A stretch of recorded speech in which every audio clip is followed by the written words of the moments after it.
मेरे दिमाग में ख्याल आया क्यों ना हम जेईई एडवांस के पेपर्स को पूरा सोल्व करने के बजाय हम क्या करते हैं, उसको सेगमेंट वाइज सोल्व कर लें। तो पहले हम सिंगल करेक्ट क्वेश्चन सोल्व कर लें, फिर मल्टी करेक्ट, मैट्रिक्स टाइप और इंटीजर टाइप। इस तरह से अगर हम सोल्व करेंगे तो पेपर में हमारा एंगेजमेंट भी बनेगा, हमें चीजें भी अंडरस्टैंड होंगी अच्छे से, स्टेप बाय स्टेप सॉल्यूशंस भी मिलेंगे। तो आज मैं इस सीरीज को शुरू कर रहा हूं जिसके अंदर हम जेईई एडवांस के क्वेश्चंस को step wise and section wise solve करेंगे। तो आज हम जेईई एडवांस 2025 का पहला सेक्शन ले रहे हैं, जिसमें हम सेक्शन 1 क्या है, एमसीक्यू टाइप, जो कि सिंगल करेक्ट होंगे। इनको हम आज सोल्व करेंगे। 4 क्वेश्चंस हैं, इनको हम सोल्व करेंगे आज। तो चलिए हम स्टार्ट करते हैं पेपर को बिना देर किए।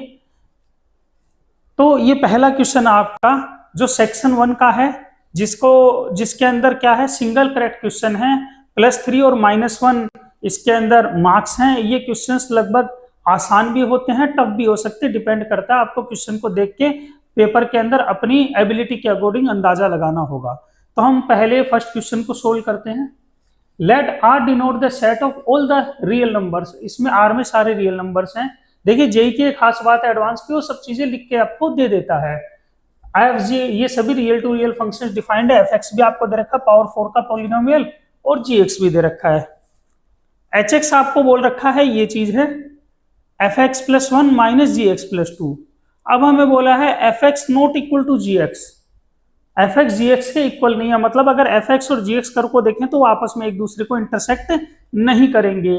तो चेक करते हैं हम, कोफिशिएंट ऑफ x क्यों पूछा है हमें hx में। तो सबसे पहले तो हम इस इंफॉर्मेशन का यूज कर लेते हैं, fx not equal to gx।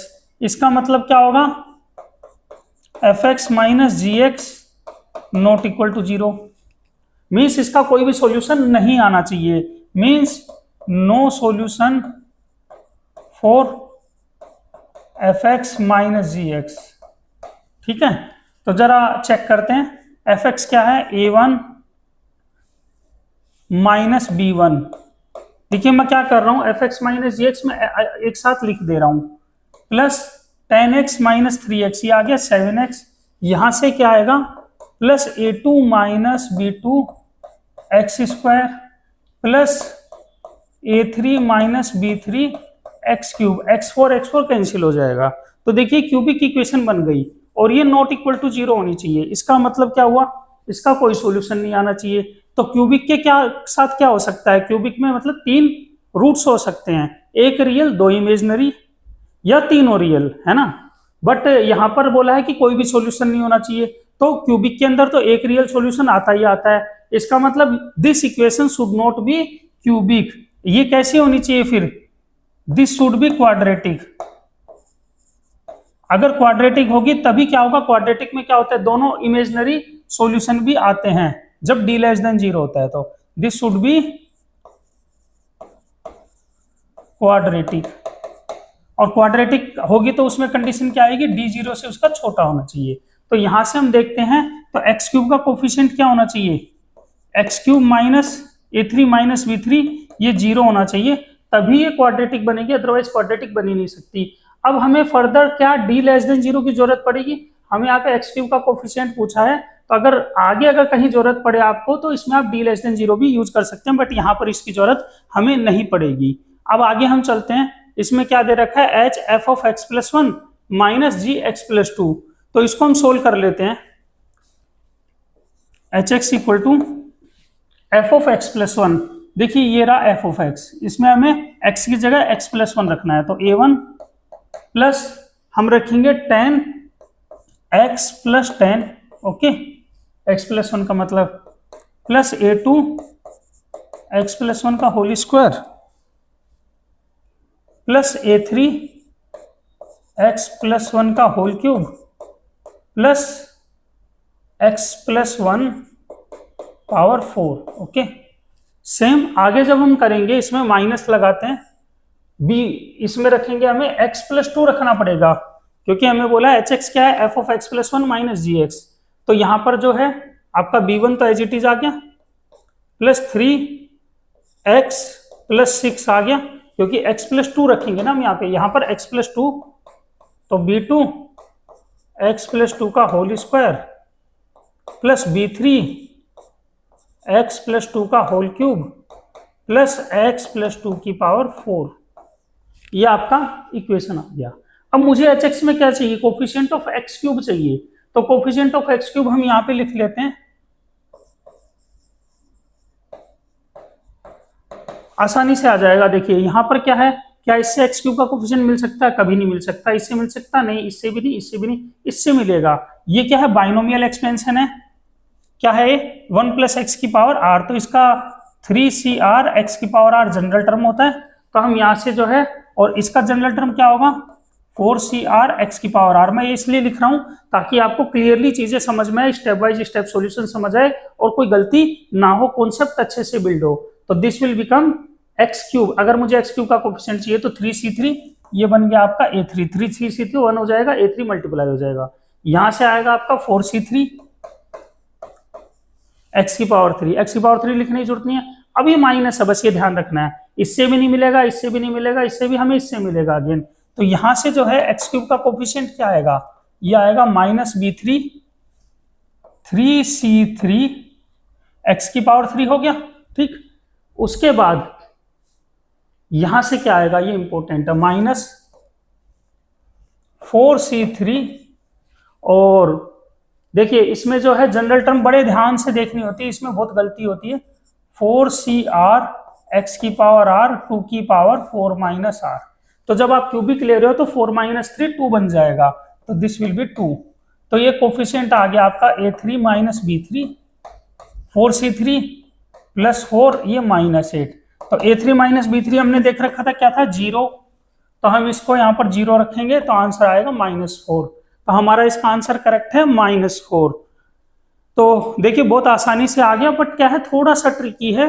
अगर हम थोड़ा सा ध्यान देकर क्वेश्चन को करेंगे तो बहुत आसानी से हम इस क्वेश्चन को कर सकते हैं।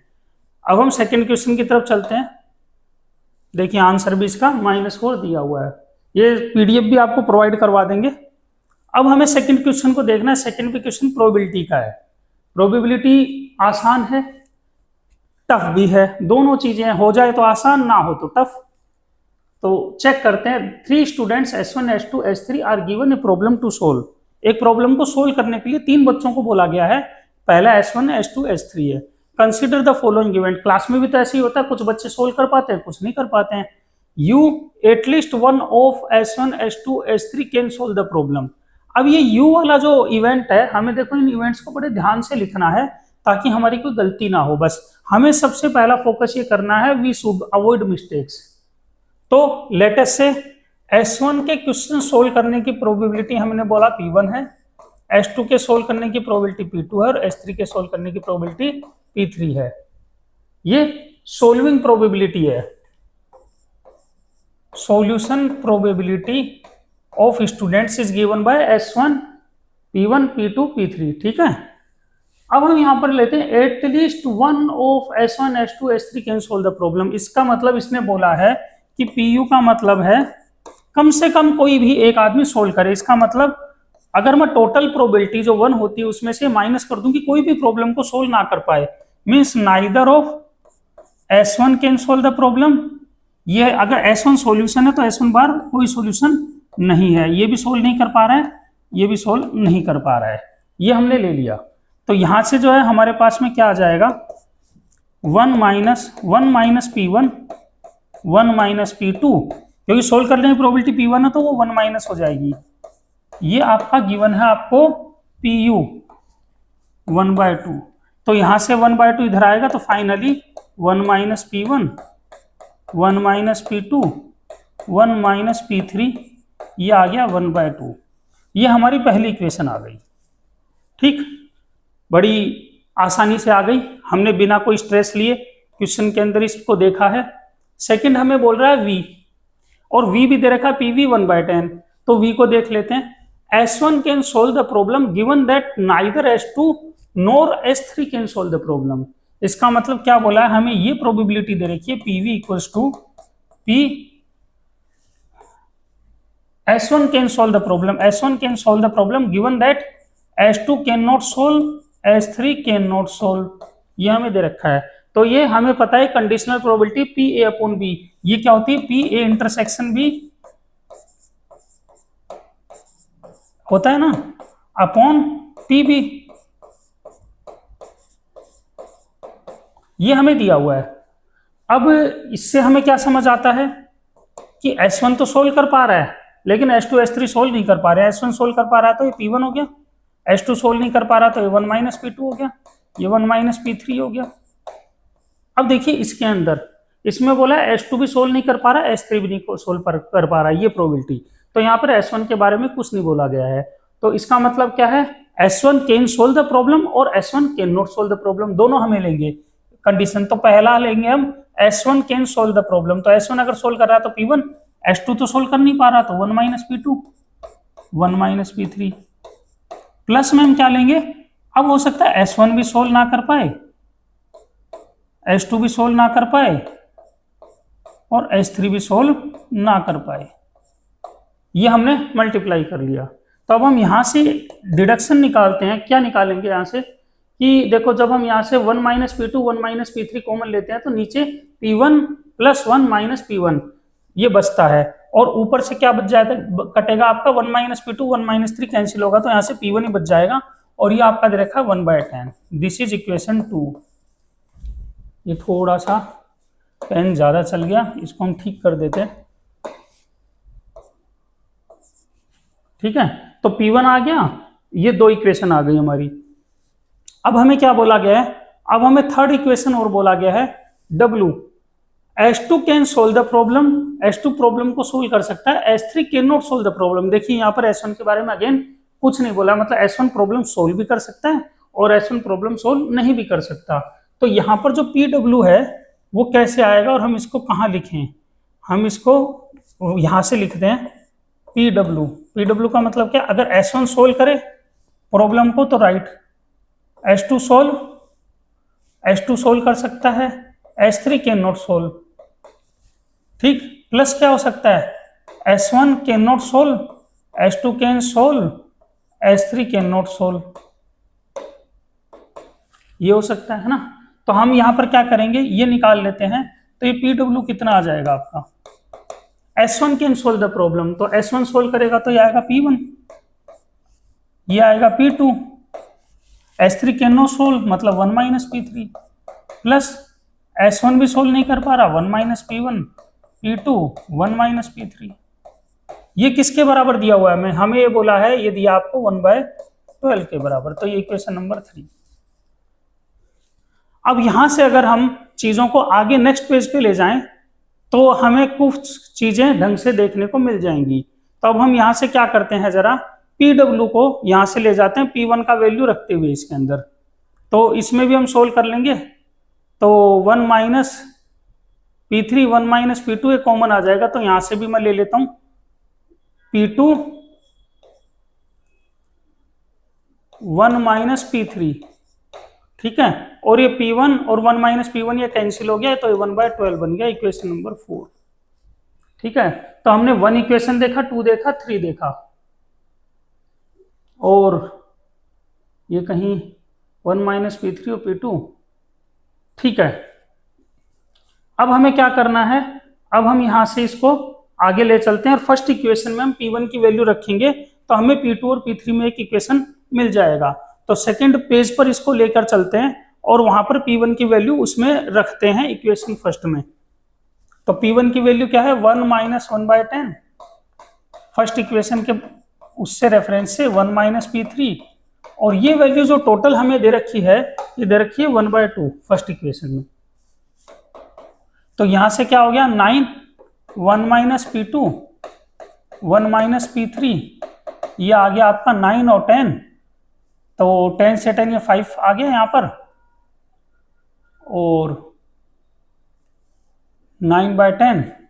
एक मिनट, इसको हम दोबारा से ढंग से लिख लेते हैं ताकि कोई गलती ना हो, बिकॉज ये गलतियां हो सकती हैं। 9/10 1 minus P2 1 minus P3 equal to 1/2। Okay, 10 से 10 कटेगा तो 2 कटेगा, तो 1 माइनस P2 1 माइनस P3, ये आपका वैल्यू आ जाएगा 5/9।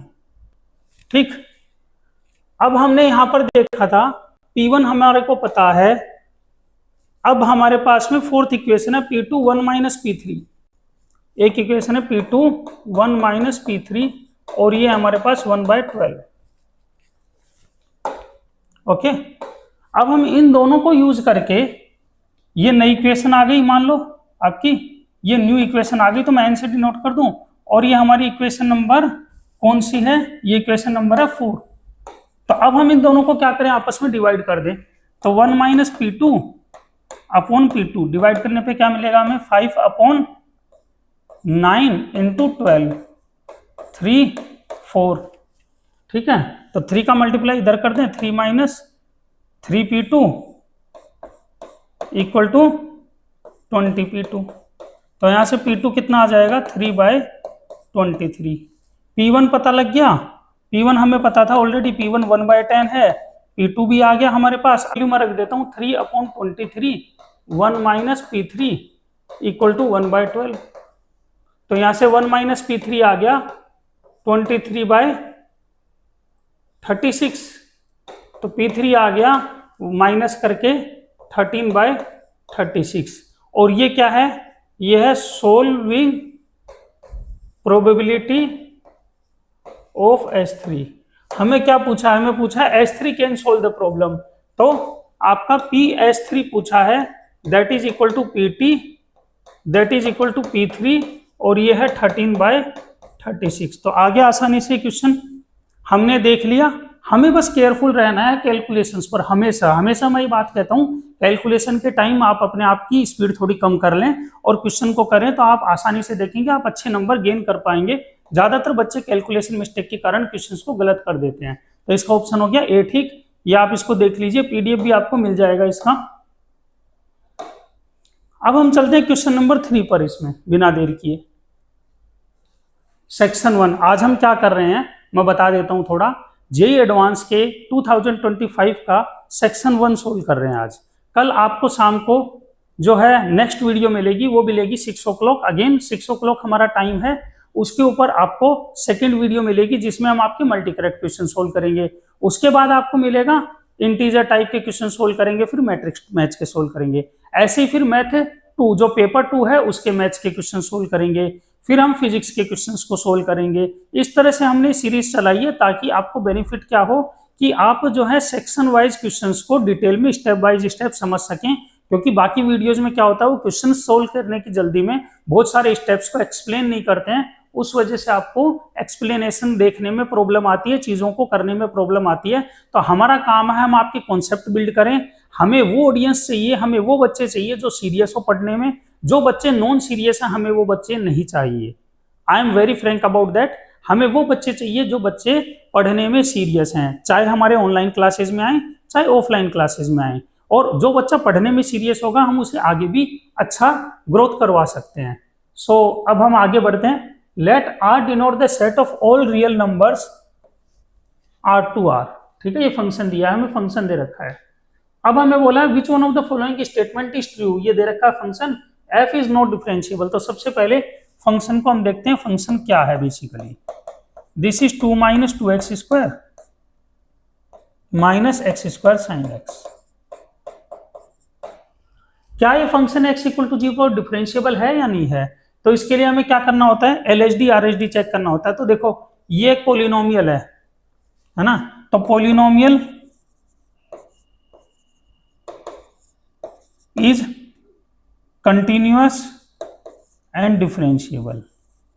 अब मुझे इसको चेक करना है, वैसे तो मुझे पता है डिफरेंशिएबल, अगर ये भी डिफरेंशिएबल होगा ये भी डिफरेंशिएबल होगा तो आराम से आंसर डिफरेंशिएबल आ जाएगा। तो पोलिनोमियल तो कंटिन्यूअस डिफरेंशिएबल होता है रियल नंबर में। ठीक है, इसको देखना है बस हमें। ये 2x स्क्वायर था तो ये तो अब इसको देखना है जरा। तो इसके लिए हम क्या करते हैं, अगर मैं इसकी LHD RHD देखना चाहूंगा तो क्या आएगा, x स्क्वायर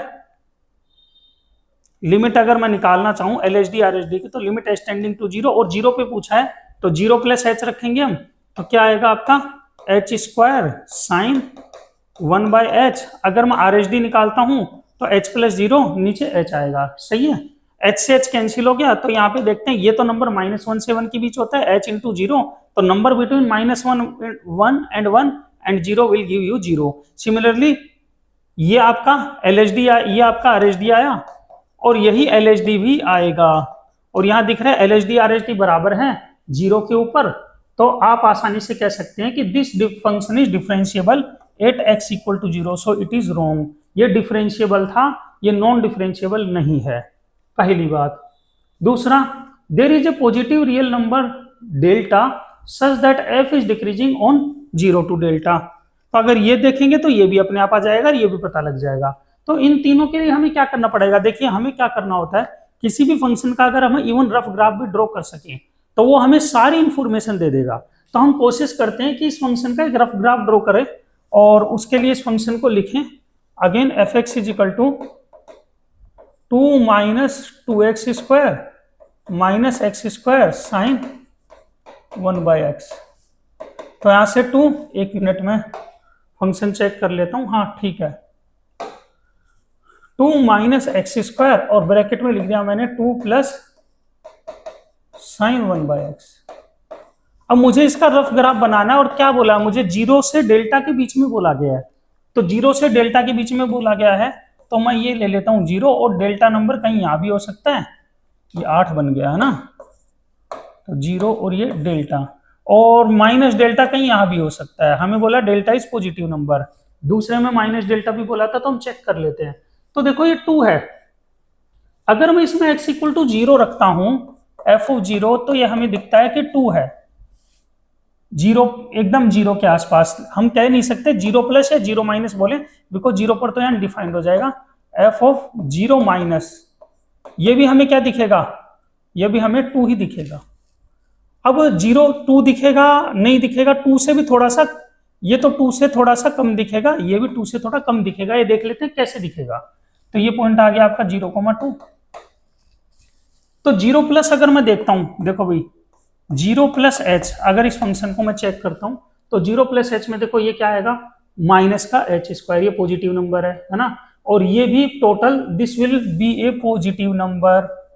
क्यों होगा पॉजिटिव, क्योंकि ये जो नंबर है ये हमेशा -1 to 1 होगा। तो आप 2 में से कितना भी -1 + 1 कर लो, ये पॉजिटिव रहेगा, h स्क्वायर के कारण ये भी पॉजिटिव रहेगा।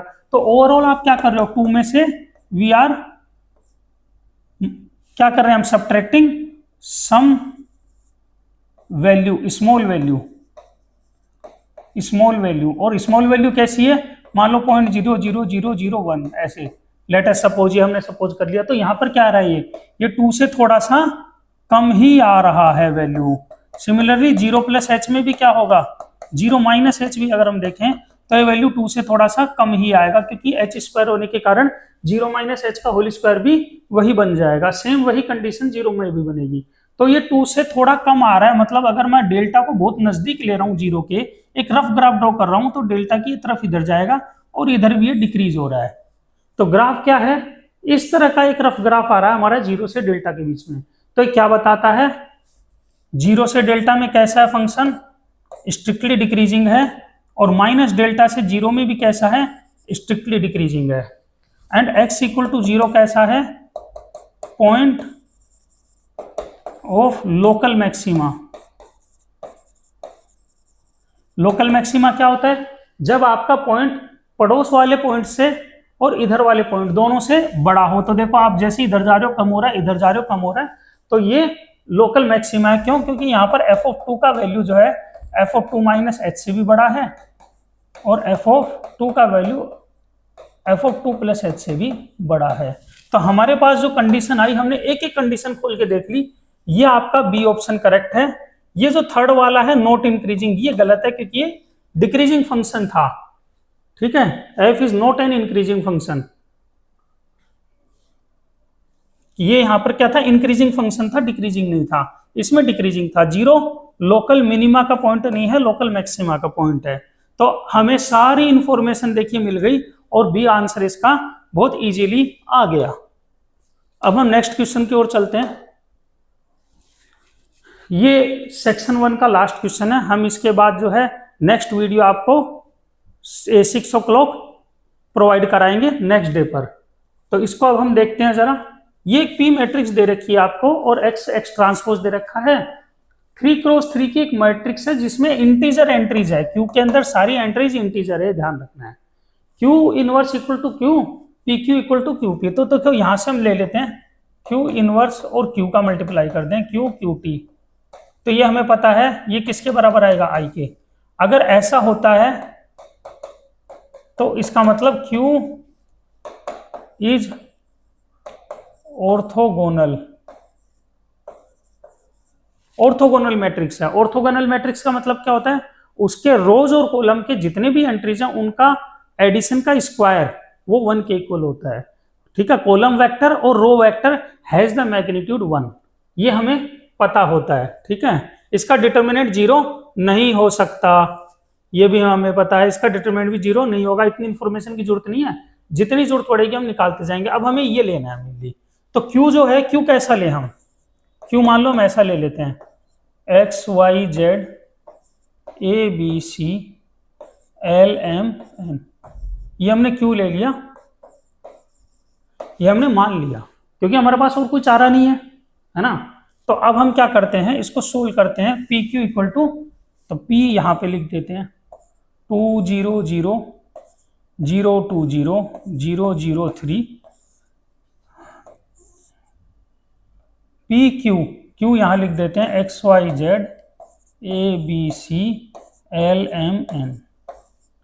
उसके बाद ये क्यू पी है तो क्यू, अब यहां पर जो है हम X Y Z A B C L M N और 2 0 0 0 2 0 0 0 3। ठीक है, अब हम इनको सोल्व करते हैं। तो रो इंटू कॉलम करते हैं मैट्रिक्स मल्टीप्लीकेशन में, तो 2x आ जाएगा,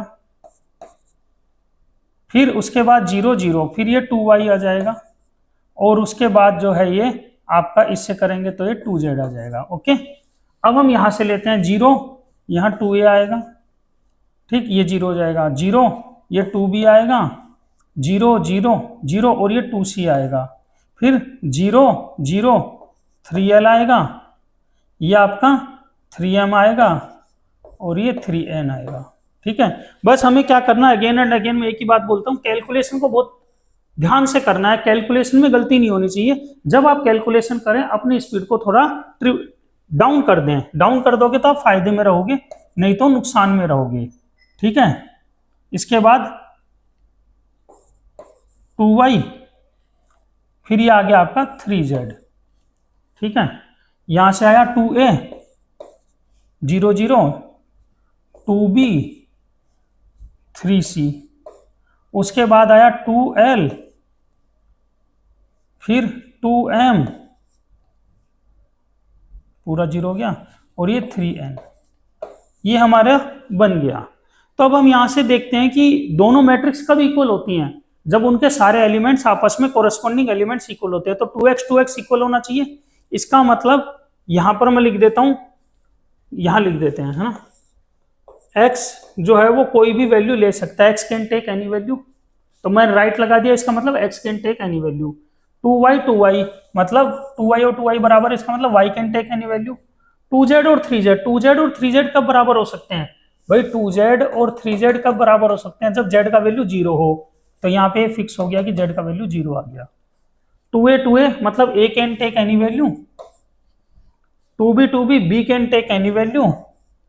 अब 2c 3c अगेन c 0 हो गया, 3l 2l l 0 हो गया, क्योंकि ये बराबरी तभी हो सकते हैं। 3m और 2m m भी 0 हो गया।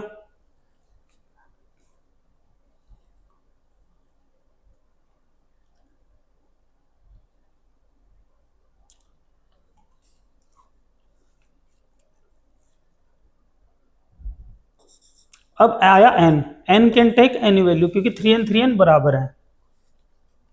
ये हमारा सारा चीजें हो गई। अब हम इसको देखते हैं आगे क्या करेंगे। अब हम मैट्रिक्स को रीराइट करेंगे, किसको, क्यू मैट्रिक्स को। तो क्यू के अंदर जो है मैट्रिक्स को, क्यू को रीराइट करेंगे तो कैसी आएगी क्यू हमारी कैसी दिखेगी, क्यू हमारी ऐसी दिखेगी, जिसको हम बनाने के लिए क्या कर लेते हैं, यहां पर एक लाइन ड्रॉ कर देते हैं और क्यू को लिख देते हैं।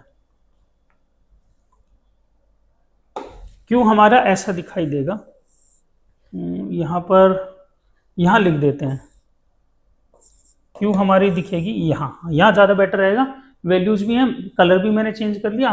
तो एक्स वाई और जेड के बजाय 0 आ गया, ए बी सी में ए आ गया, बी आ गया और सी का वैल्यू 0 आ गया। उसके बाद में एल का वैल्यू 0 आ गया, एम का वैल्यू 0 आ गया, एन तो एन ही रहेगा। ये हमारी आ गई क्यू, ये हमें क्लियर हो गया। अब हमें आगे बढ़ना है, नेक्स्ट पेज पे चलते हैं। डायगोनल मैट्रिक्स के बस अब वैल्यूज को लगाते हैं तो हमारा आंसर आ जाएगा कि हमारे क्यू के वैल्यूज एंट्रीज इंटीजर होना चाहिए। नेक्स्ट पेज पे लेते हैं इसको, क्यू को अगेन यहां लिखते हैं शांति से, X Y 0, A B 0 0 0 N, A B 0 0 0 N, है ना। हमें हमेशा एक पेज से दूसरे पेज पे भी जब मूवमेंट करते हैं तो बहुत क्लियरली चीजों को लिखना चाहिए। अब अगर ये क्या है, ऑर्थोगोनल मैट्रिक्स है, तो मैंने एक चीज बताई थी, आपका जो है सम रोज का हो या कॉलम का हो, उनका स्क्वायर हमेशा क्या होगा, 1 होगा। मॉडुलस इनका 1 होता है। Modulus of vectors either in row और कॉलम इज 1, तो ये आ गया। दूसरा A square plus B square 1 होगा। तीसरा एन स्क्वायर 1 होगा। चौथा, अब हमें इधर से भी देखना होगा, X square plus A square 1 होगा, Y square plus B square 1 होगा, और छठा अगेन एन स्क्वायर 1 होगा। ये हमें पता लग गया। अब हमें क्वेश्चन क्या बोला था, हमें अगेन पढ़ लेते हैं। हमें बोला है number of 3x3 invertible matrices with integer value. तो देखो यहां पर हम लेते हैं केस 1। पहले मैं x का वैल्यू ले लेता हूं, सपोज करो 0। x का वैल्यू 0 लेता हूं तो y के वैल्यू मेरे पास ऑटोमेटिकली ±1 आएंगे इस इक्वेशन से, ठीक है।